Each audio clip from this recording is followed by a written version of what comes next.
সেরা স্বাদের মজাদার একটা চিকেন রান্না করছি আজকে। চলুন দেখে নিই কীভাবে রান্না করলাম। এখানে আমি চিকেনটাকে রেগুলার সাইজ করে ভালো করে ধুয়ে নিয়েছি। সাথে টক দই, লবণ পরিমাণ মতো, হাফ টেবিল চামচ জিরার গুঁড়া, হাফ টেবিল চামচ হলুদের গুঁড়া, আর 1 টেবিল চামচ দিয়েছি মরিচের গুঁড়া। এখানে হলুদের পরিমাণটা একটু কমই হবে। সাথে দিয়েছি রসুন বাটা, আদা বাটা, আর এখানে হচ্ছে আমি টমেটো সস দিয়েছি। আর এই টমেটো সসটা আমি বাসায় তৈরি করেছি। আপনার চাইলে কেনা টমেটো সসও দিতে পারেন। আর সেই সাথে এখানে দিয়েছি সয়া সস। আর পেঁয়াজগুলো একটু মোটা মোটা করে কেটে নিয়েছি।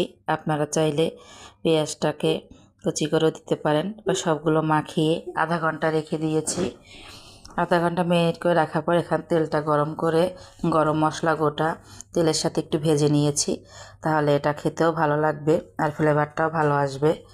এই যে ম্যারিনেট করা মাংসটাকে আমি ভালো করে কষিয়ে নিচ্ছি।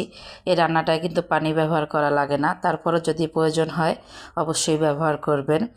যে আমি এভাবে করে ঢাকনা দিয়ে দিয়ে প্রায় 40 মিনিটের মতো ওভাবে কষিয়ে রান্না করে নিয়েছি মজাদার চিকেন কষা। এই রান্নাটা আসলেই অনেক বেশি মজার। আপনারা একবার হলো ট্রাই করবেন। এটা পোলাও, রুটি, ভাত সব কিছুর সাথেই খেতে পারবেন। এক অন্যরকম স্বাদের মশলাদার চিকেন কারি। আপনারা অবশ্যই একবার তৈরি করে খেয়ে দেখবেন, এর স্বাদ অতুলনীয় হয়ে থাকে।